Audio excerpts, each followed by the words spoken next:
मोदी सरकार के पक्ष में खड़े रहने वाले अभिनेता नाना पाटेकर का एक बयान अब तेजी से वायरल होने लगा है, जिसमें उन्होंने सरकार बदलने की बात कर दी है। दरअसल देश में चल रहे किसान आंदोलन के बीच अब बॉलीवुड एक्टर नाना पाटेकर की भी एंट्री हो गई है।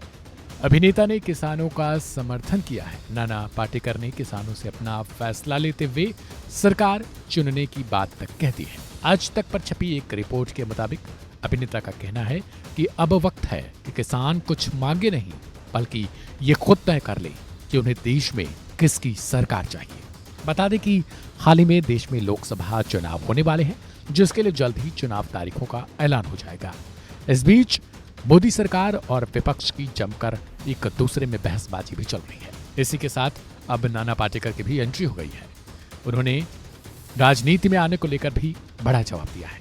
आपको बता दें कि नाना पाटेकर हमेशा से अपने बयानों को लेकर सुर्खियां बटोरते नजर आए हैं। किसानों से हुई ज्यादती को लेकर उन्होंने हमेशा सपोर्ट शो किया है।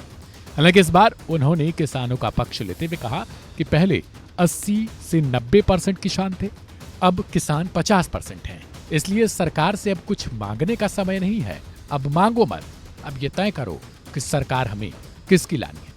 उन्होंने कहा कि मैं राजनीति में नहीं जा सकता, क्योंकि मेरे जो पेट में है वही मुंह पर आ जाएगा और फिर वो मुझे पार्टी से ही निकाल देंगे और फिर मुझे पार्टियां बदलते बदलते 1 महीने के अंदर ही सारी पार्टियां तो खत्म हो जाएंगी।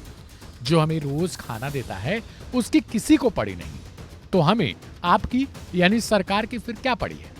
इशारों में उन्होंने मोदी सरकार के हठधर्म पर भी निशाना साधा है। नाना पाटेकर ने आगे कहा, मैं हर जन्म में किसान के रूप में ही जन्म लूंगा। किसान कभी यह नहीं कहेगा कि मैं किसान के रूप में जन्म नहीं लेना चाहता हूं। हम जानवरों की भाषा जानते हैं, क्या तुम्हें समय रहते किसान की भाषा नहीं बोलनी आती। इससे पहले उन्होंने किसानों की मौत पर भी बड़ा कदम उठाया था और 180 किसानों की विधवाओं को 15-15 हजार रुपए तक की आर्थिक मदद की थी। नाना पाटेकर किसानों की हो रहे मौतों पर भी लगातार बोलते हुए नजर आए हैं। बता दें कि किसानों ने अपने दिल्ली चलो मार्च के लिए नया शेड्यूल जारी कर दिया है। किसान नेताओं ने देश भर के किसानों से 6 मार्च को दिल्ली पहुंचने की बड़ी अपील कर दी है। किसान नेताओं ने 10 मार्च को ट्रेन रोको आंदोलन का भी ऐलान किया है। साथ ही कहा कि सीमाओं पर किसानों की संख्या और बढ़ाई जाएगी। लिहाजा देखना होगा कि अब आने वाले समय में जो फार्मर प्रोटेस्ट यानी किसान आंदोलन नया रूप लेते हुए नजर आएगा, तो क्या नाना पाटेकर कोई अगला कदम उठाएंगे। बहरहाल इस खबर में इतना ही। आपको क्या लगता है? नाना पाटेकर की इस राय पर उसे कमेंट करें और दूसरों के साथ शेयर कर सब्सक्राइब करें फन इंडिया हिंदी।